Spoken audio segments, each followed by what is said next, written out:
and welcome to the AEW Dynamite Preview. We are the Dudley Boys of WhatCulture. I'm Adam Wilbourn, joined by Michael Hamflett and Michael Sidgwick here to look ahead to tonight's episode of AEW Dynamite. But before we get into it, if you're a fan of this sort of thing, make sure you subscribe to WhatCulture Wrestling on Apple Podcasts, Spotify, Amazon Music, and YouTube, where we do daily wrestling podcasts where we not only review AEW Dynamite, but also AEW Collision, Raw, SmackDown, Show for all NXT 2.0, pay-per-views, premium live events. We have interviews, roundtable discussions. That was one of the collision cops knocking on your throat. What are you saying about our show? And a bloody good quiz on WrestleCulture, you know. Anyway, looking ahead to AEW Dynamite tonight off the back of, to be fair, quite an eventful collision scene. Yeah. Feel a bit guilty about collision that. that were good, really quite good, but Can you fill me in? I Well, haven't seen anything about it. Moxley and Garcia banged in a really, really, really well-timed and inspired bit that furthers the idea that MJF kind of sanctioned the idea that Hangman Page is like more authentic and loved by the AEW fans than he is. You know, the whole like, oh, I should be the main character, I'm the protagonist, and we've been here doing the same level of success for however many years. He screws Mark Briscoe by pushing him off the top rope, and via the apron just lies down like that. Nice. The Hangman thing. It's good. So that in itself was a really good idea of, oh, you liked it when Hangman did it? Yeah. So that's sort of his thing now. And Not yet, mate. and it, Was that the not yet, mate spot? Yeah. and it was the day after the wedding.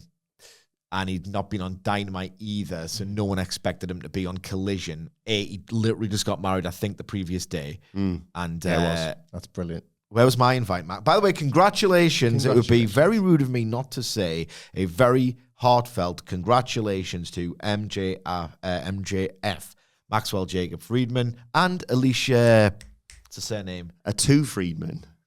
Yeah, Bless joke's you, gone. Friedman. Genuinely wish you all the best. It was a lovely wedding, I have to say. You weren't there. I think I posted a photo and everyone else believed me. So thanks to Kip Sabian for that photo, by the way. What did you take it and then give him his phone back? Is that there? So I tweeted, I wake up on Saturday morning and I see all the MJF Alicia stuff. Where's my invite, by the way? We staying at the venue or were you like at a hotel? I just saw immediately everyone was sharing the photo of Max, Hook, and Taz. So I just tweeted out, "Oh, what a lovely wedding! You know, oh, here's the only photo that I took." Quite a few people seem to have bought that I actually went to the wedding. No, what's wrong with you? And then Kip Sabian in the replies was like, "I literally took this photo." Hey, come on, not met him. Did you see, by the way, He doesn't believe a thing he bloody says. Did you? Stay tuned for our NXT coverage later today, Oh, and bear that in mind. Oh my God. what a show that was! We'll talk about that a little bit later on today. But did you see the photo that Max posted in the last couple of days? Yeah. You heard about this? No. It was his wedding. A photo with him and his beautiful bride. Yeah, lovely wedding shot. He's replaced her head with the AEW World title. Good stuff. I'm sure she's probably used to it by now. Hey, it's Yeah, good she knows stuff. what she married. Yeah. They are exploring the Konosuke Takeshita babyface turn further. Yeah, because he didn't want the help, did he? Yeah. From, like, he already sent, was it Josh Alexander he sent to the back or something? So Takeshita's turning face. MJF is sort of morphing into Hangman because in his head it's like, oh, well, you know. So that feud is still continuing. Briscoe's, the match is set for All Out. We don't know the stip, right? I believe so, Yeah. yeah. There's a few other things as well. Oh, a Darby Mox coffin match confirmed. Saw that. Yeah. What do you think about that? I think that Hamflett's got a more cynical interpretation. It's both, but yeah. But the idea of Mox doing another death scene, a coffin, like sort of like, you know, scrabbing at the lid and stuff like that, and like being scared to go in. He was incredible doing that, the death scene at All in Texas. So another vehicle that allows him to do that can only be a good thing. However, Yeah, as cool as that is, it did stick out to me somewhat that the potential payoff this, I was going to say year long, but it's longer, isn't it? Year long in this current version of Darby Allin and John Moxley's Law, but it goes right the way back to that they've first been inextricably linked. 2019, Yeah. that Dynamite match, like, Of course, yeah. like, and the kind of the similar sort of path of the Cody Rhodes thing. Yeah. Well, like sooner or later you will beat this man in the same way that sooner or later you will beat Cody Rhodes, and it will all form part of your ascension. That was to the TNT level. Moxley will be to the world title level. It informed so much of the anxiety around Hangman Page potentially not winning. All out was like, is this being saved for Darby? And like, no, here we are. Darby Allin will almost certainly beat John Moxley, exactly as Sid described. It's going to be excellent as well. I'm kind of all the way backing on John Moxley too. He's incredible. With this Daniel Garcia stuff, I've really found my way back with him. I mean, could be a stipulation where he gets pinned 1, 2, 3. But, that's the business. I'd like to think we were on it quite early that more people need to remember that he's a bit of a shark too. Yeah. Like there is a definite line where protecting yourself as a top star is really important, and he isn't afraid to cross it once in a while, in spite of maybe like glowing reputation to the contrary. I think he knows how many jobs he wants to do. Not many is that number. Yeah. So we've got that to look forward to. We'll sort of get into more all-out stuff as well as we go along. And there's a returning star. Yes. Should we talk about that now, actually? Yeah, why not? Because it was on Collision. Yeah, good point. Which was more eventful than Dynamite. So, yeah, Eddie Kingston is rumoured to be returning for All Out. The challenge was laid out. I think I should find the quote, really. Whilst we do that, because me and Sid already know, do you want to have a little game? Yeah. It's the button, baby. It's time to play the game!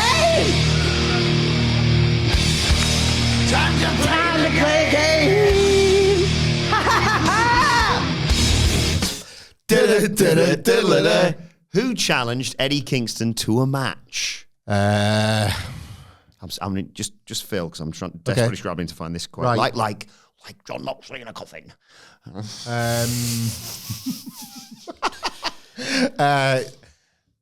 Well, Death Rider jumps out. Claudio. Oh, got a button for that. No, dear, that's wrong. There's another guy. Okay. There's another guy here in AEW from New York City who claims to be a tough guy. I'm officially calling you out, Eddie Kingston. Another guy who claims to be from New York City. That hasn't helped probably in the way it should have done. But again, somebody else I'm into at the moment, legitimately. Wheeler Yuta. No, dear, that's funny. wrong. Get a haircut, Pittsburgh, isn't hippie. he? He's Pennsylvania. He was talking about it the other week. Yeah. He set the rings up in the ECW arena and stuff. Another guy from New York then. It's Philly, one of the two. Somewhere there. Tri-state area. Yeah. I can't.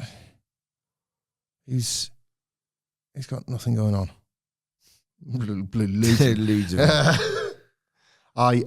Max Caster. No, dear, that's wrong. Good guess, though. New York. Like Bring him up to speed doing the with a thing little where bit, he's like, challenging, Do you want a clue? Oh, got more guesses. I thought I'd only been allowed 3. Sid's just really good at clues. That's not really been known outside of the WhatCulture office, but we play football games on a daily Football quizzes basis. on a daily He's a basis. There's not very good ones for this. I don't know. Let me do it. Yeah. Oh, you can come up with a clue as well. No, yeah, I think yours is probably going to be better. Okay. So there's 2 parts to this clue. It's a 2-part clue. First part, a very irritating method that young people use to describe triumph. And the second part of the clue is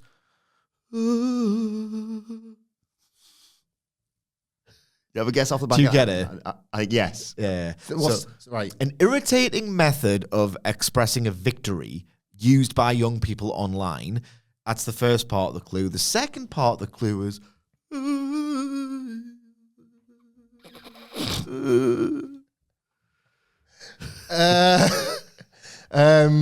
Is dub the first one? yeah, but Close. For you. Okay. Do you want my clue to help you along? I think I know what that is. Do you want my clue as well? That is reminding me of something else that I can't Very remember good. about, but I know what the clue is, and I think I've got the wrestler. My clue was going to be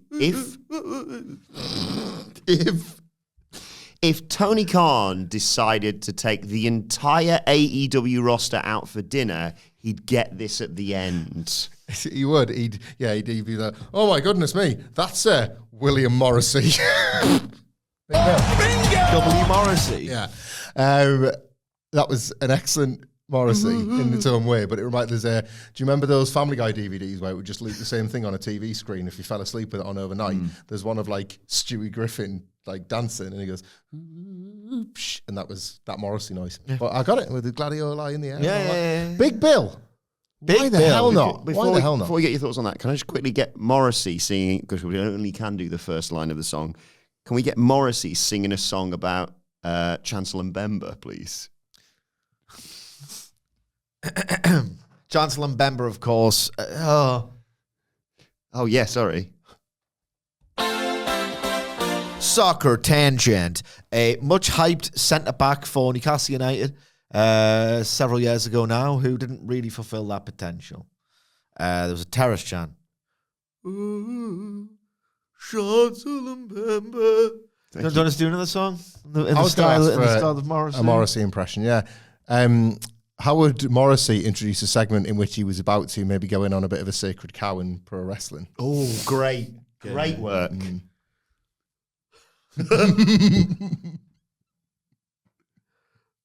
Oh, don't hurt me. Okay. I was happy. Yeah. Morrissey. Oh, yeah. Big Bill, you good? Guy to beat. Like, patter out the ass.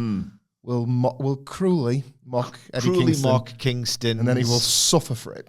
Inability to, Bill's get patter. into the match. Yeah. Like kicking his leg to bits and like like hopping around the ring. Afterwards. That should be great. Diagonal hurricane right in Big Bill's chop. Yes. That's great. That's really Tony lovely. Khan. Yeah. Right. He's a matchmaker extraordinaire when he's on form. And this is like, I would never have booked this. And it's maybe as well. Sorry. I thought you'd look at Big Bill injured. So, No, I just typed in. What have I done wrong Joanna here? Wisser injured, maybe. Typed in Eddie Kingston cage match.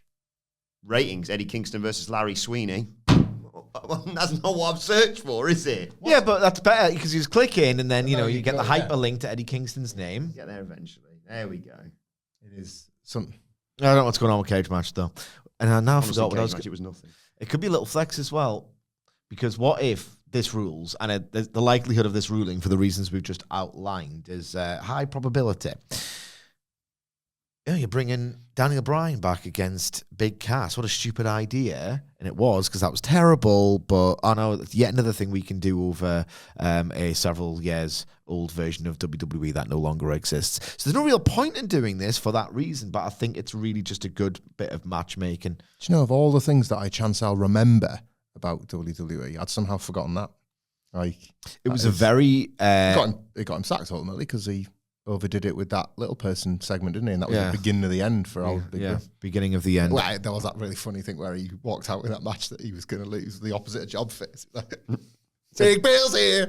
A big ass because Big ass because it covered the seat. That was like the origin of like, he's better when he's just... It was weird. It was almost a Tony Khan-esque move from 2018 Vince McMahon, if you can believe it. Like, that's the kind of really strict continuity, I guess, that you don't have to do it just because it makes sense. You really don't have to do this just because it makes sense to do it. Because if you recall, the premise of that storyline was Big Bill was medically cleared to make his return on the same day as Daniel Bryan, and the character, Big Cass, and the character was like, "Oh, no one made a big deal of me." Da-da-da-da.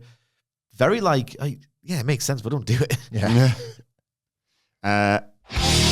With regards to Eddie Kingston, obviously we last saw him at New Japan Strong Resurgence way back in May of 2024. But what was his last singles match on AEW television?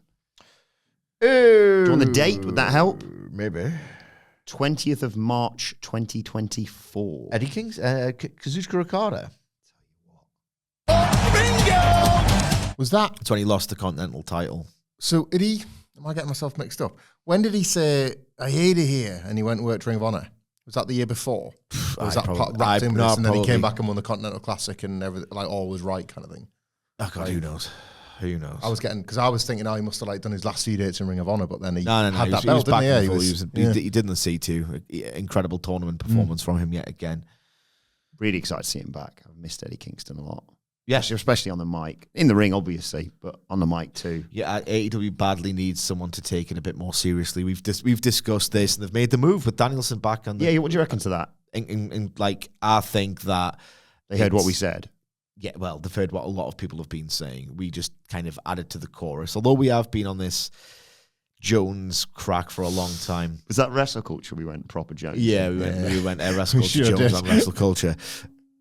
That's the that's Cooler Jones. That's Cooler Jones downstairs making its noises like it does. Yeah, Kingston, they need someone to take it really seriously again, because again, one of the problems with the Death Riders, other than the booking in and of itself, was that everyone else was just having a great time in the mid-card.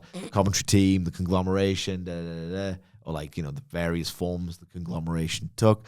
Someone like Eddie Kingston makes it feel proper. My big problem with AEW, which, you know, I can really enjoy in spite of this, most weeks you get a great match or a great promo or whatever, is that it doesn't feel proper. It doesn't feel proper. That serious, oh God, Jack Tunney's here, he's going to lay down the law. Or Jim Crockett, like there's some bad people doing some bad things to some good people who don't deserve it and shouldn't be messed with.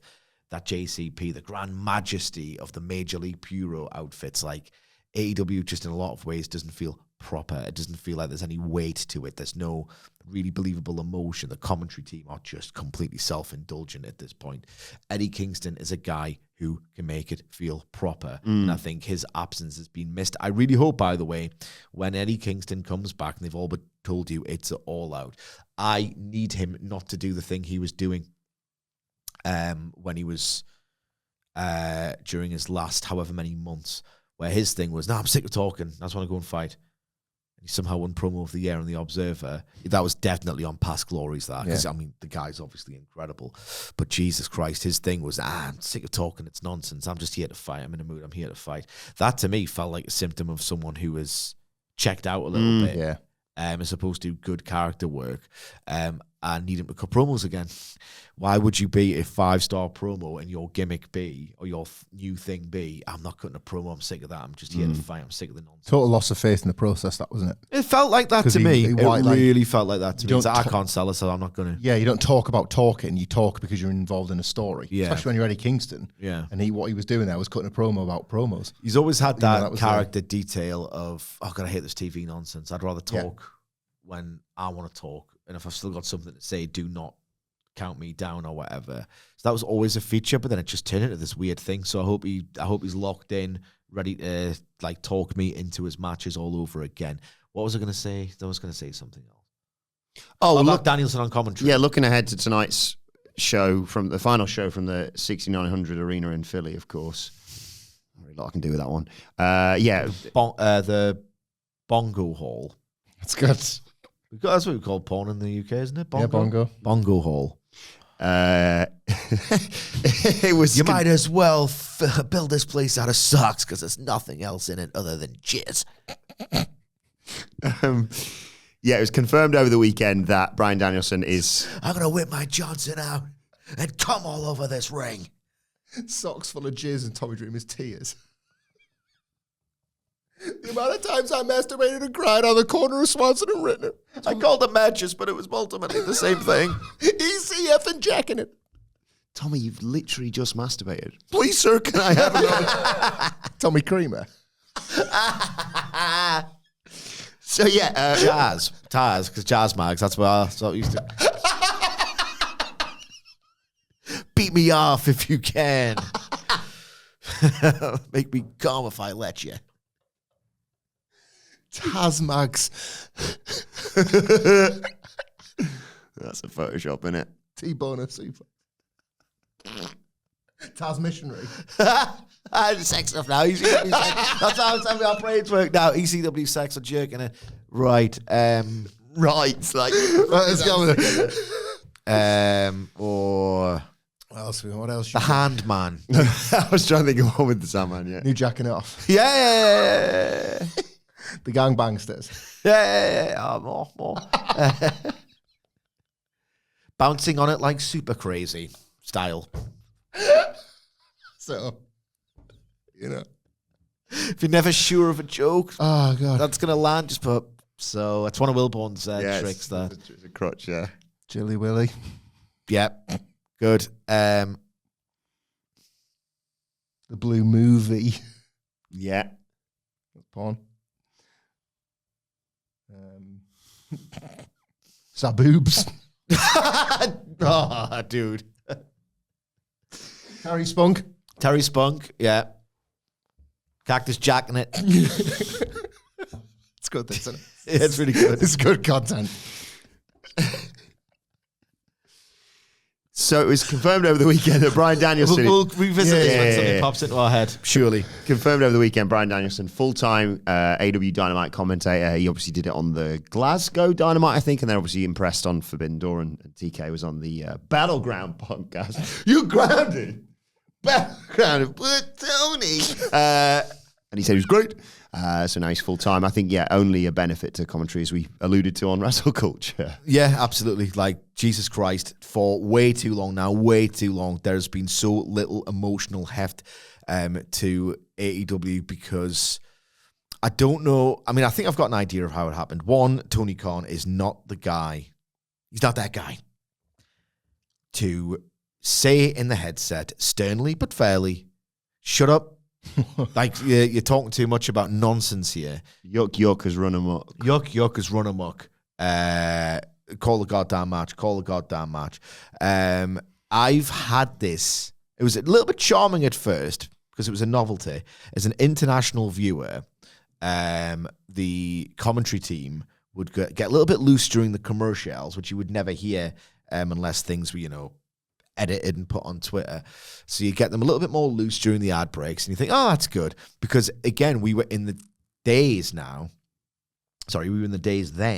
of, God, WWE is awful for X, Y, Z, A, B, C, D, E, F, G reasons. And one of the reasons WWE was so bad, in my opinion still is because the commentary was so robotic and emotionless and just so heavy on exposition. And the idea was, oh, Christ, isn't it refreshing that the AEW commentators can A, call the matches, B, not treat me like I'm a moron, C, like, oh, cut a little bit loose, have a little bit of a organic conversation. And then I think they have this competition to pop themselves, and they need to be reined in. And it's one of those things where now that we're on the other side, and we're coming out of it, of AEW going a bit wrong and finished, and yeah, 2025 has been a lot better. But so much of it just went to the other extreme. Oh, there's too many great matches that you're just nakedly booking to get people to like you. And the other thing was this commentary team is way too self-indulgent. Like shitty Jones, it constantly trying to get the upper hand in the banter, constantly just freewheeling and laughing to themselves and stifling giggles. It's like, it is at times so atrocious. The charm. I'm worried about how much of a mirror is being held up at the moment. Are we calling a f***ing world title match between two of the best wrestlers in the world, and it's the culmination of their life's work to challenge for this title? Oh, culmination Jones. Do you know what I mean? We're not doing that here. We're having some analysis and banter. That's our Fun podcast. analysis. Yeah, exactly. Yes. People come here, for that. They go to AEW to watch some goddamn serious professional wrestling, which has been all but impossible tonally since these lads started to just really suck their own cacks. Who does he step Jones in over from? here. Who does he? An empty chair that doesn't exist. It's going to be a 4-man booth. Right. So that's not ideal, but hopefully Danielson can set the tone and keep a hold of things because he's so good as well at losing his mind. Yeah. I love it when a pro or an ex-pro loses their mind, because if you've impressed, of all people, Bryan Danielson, this should be the secret sauce here of the Epic Bacon Bryan Danielson commentary run, is that if he can lose his mind convincingly and frequently, if you can get, of all wrestlers, Bryan Danielson to lose it, it will enhance every single match and every single wrestler like that. How good he was in the Cruiserweight Classic. Yeah, it was awesome. It was awesome. Fantastic, oh my God, I isn't can't it? believe I've just seen this. Yeah. A burning hammer in a Fed ring. If he can do that and never lose it, I know who he could replace, but I'm not telling you. I said to Andy on the news, it's two things here, not just exactly what you've laid out there. There's the fun of Danielson's on Dynamite and Nigel McGuinness is on Collision. Nice. Yeah, good. And there's obviously, as Andy pointed out, the inevitable someone's going to step up to him, and that's going to eventually, hopefully, bring him back into the ring. Yeah. Like, they've found, I'll say this with McGuinness, yes, you had to do a dramatic return. Well, you didn't have to, but they did, and it was amazing at Wembley. And then you had to kind of address the Danielson elephant in the room almost and do that match while there was still time. Yeah. But much like in how Tony Khan uses his legends and is quite judicious with that sort of stuff, I think he's managed McGuinness as a wrestler quite well, a wrestler / commentator. And it does give me faith that the Danielson one would be the same, like, but with this even bigger star and even bigger, like the stakes will be so much higher when Danielson's brought back in. But it doesn't necessarily mean, well, he's not a commentator now, or he's just one, or he's just the other. I just sense that, like, he's quite good at picking those spots, Tony Khan. On tonight's show, we haven't talked about anything that's been advertised yet. We have a sort of grudge match off the back of Kenny Omega being taken out at the end of last week's Dynamite. It's Hangman Page versus Josh Alexander. Yeah, this has got one of those, I can't be arsed with it personally, vibes about it, in that I'll go to bed tonight not giving it a second thought, wake up, watch Dynamite, watch them come out. Oh, yeah, Hangman, I love Hangman. Josh Alexander, he's one of the better, he's just there, wrestlers in AEW right now. And they'll have to work me into it, because who could care? Who could possibly believe that, unless there's shenanigans afoot, that Hangman Page is going to lose this? It's one of those weird sideways things where, like, it's spreadsheet formula, Tony Khan booking this, in that, Kyle Fletcher, you have just injured my already injured, weakened friend. How dare you? I'm going to teach you a goddamn lesson, kid. I'm going to beat up your mate. You know what I mean? It's just like... There's good law. Have they confirmed... No, I know the law, buddy. Yeah. It's AEW. Have they confirmed the Fletcher Hangman match for All Out yet? No, but that's what Swear it's trending isn't it? towards. They might have to stip it. First time stip a Rooney. Yeah. You know, well, they might have to, you know? Just because I love Fletcher, but by giving him the albatross that is the TNT title at this point, they've, like, formalized him as a mid-card guy, when if they'd never given him that TNT title, that's the thing. This would be he would be better off if he wasn't a champion in this position. I think I disagree with this match. That's because you're wrong. Nah, That's what like this podcast's all about. he can lose that match now, because he loses that match and he's like, I was this close, but now I'm going to kick somebody's ass and defend my TNT title. I think he's in a better position to lose to Hangman here convincingly and then come again when he's not got the belt. He's like, I wasn't ready. I was at the TNT champions level and I thought I'd already done it all, and I came up against you and I lost at All Out way back when, but this time around I'm going to get it done. That's very nice. I think it's a... I think that's a far better you're way. wrong, and you're a grotesquely ugly freak. No, I think what's happened here is, like, Kyle Fletcher, by virtue of wearing that belt, no matter how good his work is. The belt in general means very little, but I mean, in terms of being a losing contender, I don't think there's ever a better time to do it than being this almost perfect secondary champion, but you're not quite there. I think, like, it's illustrative of that. I would have happily believed, oh God, Fletcher could be a real I would never have thought the title switch would have happened. But, like, if he had never touched that TNT title, never gone after it at all, just sort of racking up the wins, kept racking them up, and then went after Page now, I'd half think, Jesus, like, they've built a main event star now. But the mere fact that he wears that title has stigmatized him in my eyes. But we can agree to disagree. Yeah. But, you know, the match should be good. And yes, this was how Josh Alexander arrived in AEW, of course, in a match that was either designed not to blow anyone away, which is what he kind of meant to do with the debut, so that Don Callis could hurriedly talk in Fletcher's ear, Alexander's ear, and say, yeah, that didn't go right, but, you know, sign with me right now, and, you know, we'll get you to the top. Or you can be my penny, one of the two. So I got you this painting. That match was always on the precipice of turning into something really good, and then just into something great, but was just merely good / solid. So we have very fond memories of it. Yeah, I was on a high watching it in Vegas on the same night. Yeah, well, I was watching it on TV in heaven. Athena and money. It's nice now because it's the start of the road to Hangman getting the belt back, isn't it? Yeah. You know, there is the fact that, like, he was still mustachioed heel Hangman, but trying to win the Owen. And that was the first thing you had to do. Like, I don't know. I think it's quite nice that it's come back around here. He's going to eat the pin again. Yeah. It's what he does. It's what he does. It's what Josh Alexander does. It's what he does. It's what he does. I did like the match. I remember thinking I was impressed with the booking that that night. I like actually. the booking. There's I like a way the to beat a booking. baby face on the first night in and immediately fix it. It felt like a bit sporting. Like, Yeah. oh god, the big name signing has flopped. It happens in sports a lot. It's a device they should probably play with more often. But I've beat that drum enough times.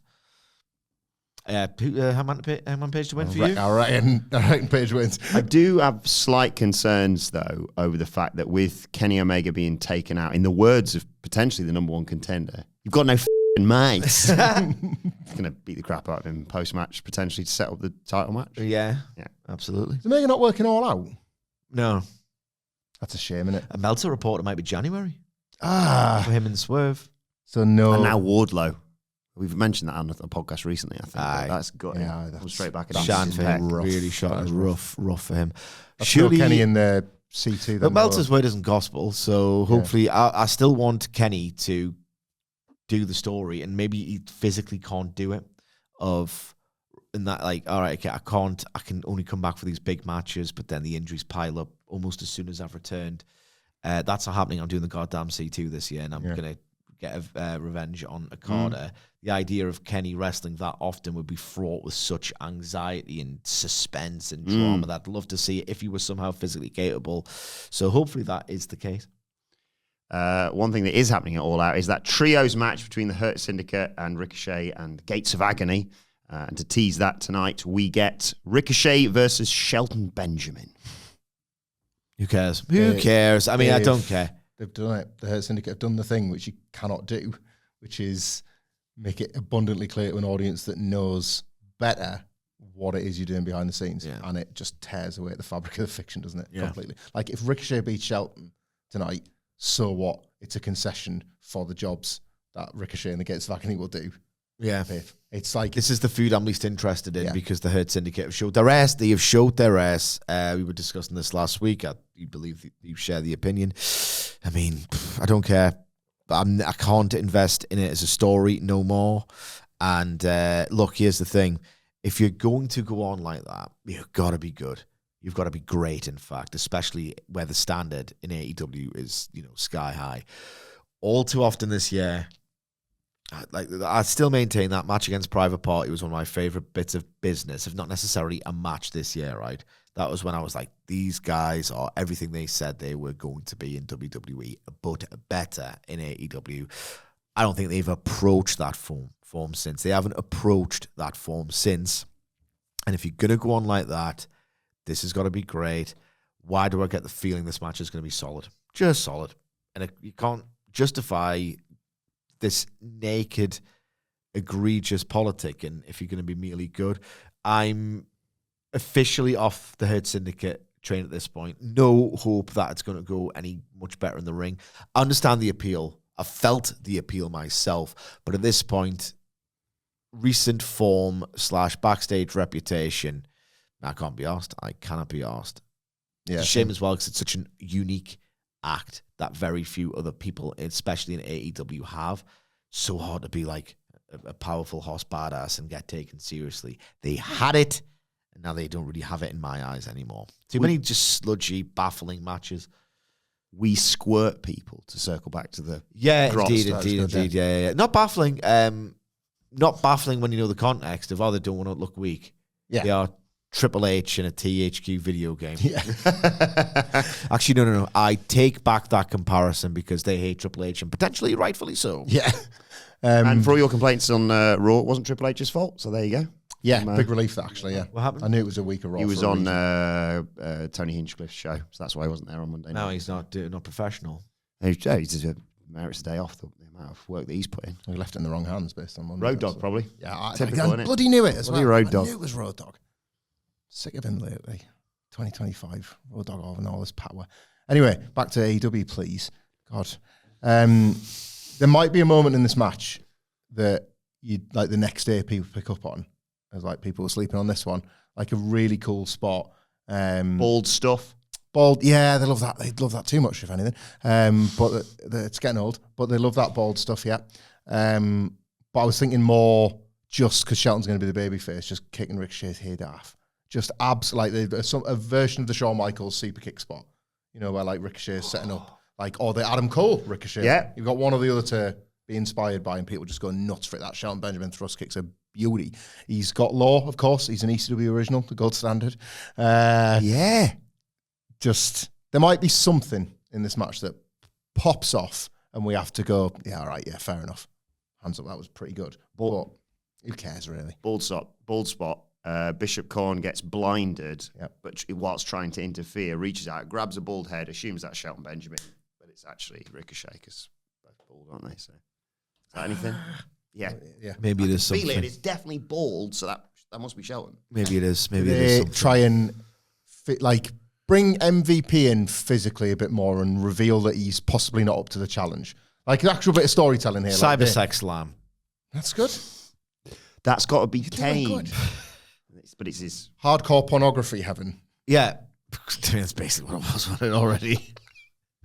Yeah, they could beat up MVP a bit and be like, this is going to be a handicap match because this is 3-on-2. He's not got it anymore. And then it's MVP having to fight from underneath a little bit to show that he can still put the gear on and be just as good as Bobby and Shelton. Remember my member. Very good. Very good. Beat wave, just like an epidemic of masturbation. Everybody's checking it. Yeah, everyone can. No one can stop. Sorry, I'm just checking my notes. Big here. ass extreme bash the bishop. Yeah. Smashing the Bishop. Just checking my notes here. Last but not least, obviously, Sidge. Bishop, we were always way out. What you saying? Just checking my notes here, Sidge. There appears to be 2 women's matches on AEW Dynamite. What's going on? Indeed, well, because I haven't thought of a song and I cannot be asked today to do the thing. We're not doing ladies' night. Was there no need? Maybe No this need. is, It's finished. well, here's the thing, okay? It will make a return because I'm fairly certain this ain't the start of something. It's like a clerical error. What's the rules? Like 3 consecutive weeks or like a month consecutive? Probably, week, yeah. 2? I mean, there's no precedent, yeah, buddy. So we can't establish it. Obviously, they usually just do the one. This week, there's 2. I'm actually looking forward very much to both matches on this show. Here's the thing, though. I'm half thinking because I'm a cynical guy. Hence the game itself of Ladies' Night. I'm thinking, right, that I'm not saying they're taking a week off, but if they've got ideas to do the big sell for the big matches at All Out, they're thinking, let's do it next week so it's fresh in the memory. What can you do this week instead? A lot of time to fill. PR win with 2 women's matches. Delightfully devilish, Tony. I can update you on the rules, by the way, because the guys who always take care of the data. Thank you for Ladies' Night. That being the Panda Blair himself, Adam Blair at Adam. Who's Adam Ware? Adam Blair at Adam Adam Wilton. Beware. That's Coco Beware, you idiot. He was a wrestler. He was a Adam's wrestler. one of our listeners. Take care of the data. Come on. Adam Wilton 4 on X and Jose Palomares at the Ho 11. We have the Ladies' Night rules that he wrote back in March. The time is to be guessed exactly to the hour, minute, and second. That ends the game. But also 2 full-length matches in excess of 5 minutes on the show for 4 consecutive 4 weeks. Okay, 4 weeks. I get it. I I love how understand. guessing the hour, minute, and second still seemed a more plausible way to end this game than that. Yeah. How many years we've been playing it now? Yeah. But the first big match is, of course, the Philly street fight between Timeless Tony Storm and Sky Blue. Ahead of Tony Storm, obviously having that 4-way for the AEW Women's World title at All Out, featuring Jamie Hayter, Chris Statlander, and Tekla. So a Philly street fight for Tony tonight. Look, it's such a cliche, but when given the goddamn platform, the women in AEW doing plunder, it's almost invariably A, awesome, B, unhinged. So I'm expecting, in turn, something awesome and unhinged. Stat Willow, basically. I mean, that's a high It's a ceiling. high bar, isn't it? High bar. They won't get as much time. I don't want to say enough because the Hollywood ending was one of the best matches of the year, and that went, 12 minutes tops? Yeah. I mean, I want matches. I've been campaigning for wrestling matches just to be shorter generally across the board because the idea used to be better. A long match would mean something. Like, Christ, what a battle this is between 2 heavyweights. They're going this long. Now everyone goes, that long? That's why WWE speed's there. You dickhead. You watch these Levesque PLEs and you don't think, that match went too long, do you? Not for me. I like it. I'm thinking, an advert. Time to rest, recuperate, and get ready for the next exciting action. Whatever. This match should be really, really, really strong. Sky Blue can take a goddamn bump. Tony Storm can administer a beating off within 6,900 arena of chaos. No drama, but hopefully enough unhinged, frenzied violence to compensate for that. Yeah, not a lot to add, really. It's unless Tekla just interferes and Sky Blue threatens, wins, because then he could revisit it. I don't know. Could she There's distract? 4-way exits for Tony Storm to retain. The camera could go up to the eagle's nest, only now it's not an eagle's nest, it's a Spidey's web, because she's up in the corner doing the big spider pose, and Tony Storm's like, whoa! Tony Storm gets out a broom or something, or catches her under a glass. Big glass. We haven't seen the giant glass yet to catch Tekla. Tekla tweeted, you want to go nuts? I'll show you absolute madness regarding all that. It's going to be really fun. This 4-way is good. I like it. I know rich history, etc., but like Tony Storm basically saying, I've cleared out the division, and then they've kind of put together a right now dream 4-way. I should have seen it coming. That's really decent booking, and she'll win. Well, or maybe not, and maybe her arrogance catches her out, but she'll win. And then it feels like they're keeping an opponent in the background that is the one that she wasn't thinking about because she got so comfy in her spot that I should have been paying attention to them. Yeah, maybe. It is funny if you use like all the gimmicks that's been in the past. It is timeless Tony Storm, one of the best gimmicks ever, versus the Toxic Spider, versus an alien, versus that 70s chick, Jamie Hayter. Yeah. That's quite the lineup. It's all good stuff. Yeah. It's all good stuff. This will be brutal. Sky Blue will be up for it as well. Like, she'll be up Sky for it. Black and Blue, probably, by the end of it. Indeed. She'll be up for taking an absolute kicking. I'm changing my name. Yeah, it's going to be sick, this. But also, as I mentioned, a second women's match that will be given time because it features Mercedes Money.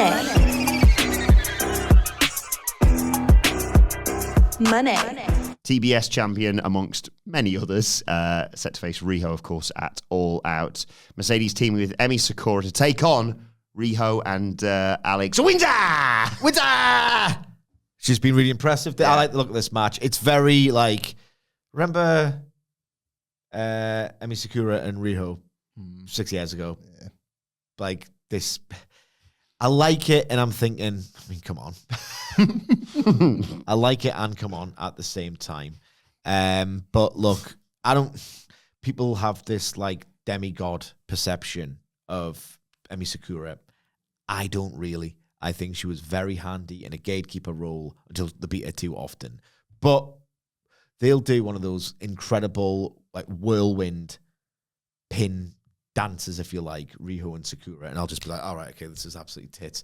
And I want to see the glimpse of Riho and Mercedes money, but just a little bit of it that leaves me wanting more. And that's that's what this match exists to do. So I am actually really looking forward to it.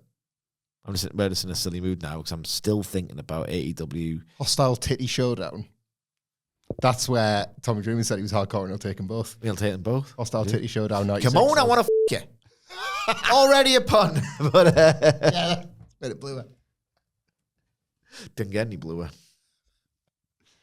Yep. No, not to be disrespectful to the match, but like it exists. Obviously, it's a pay-per-view build match, but why not? Like this feels like a normal fixture in the women's division.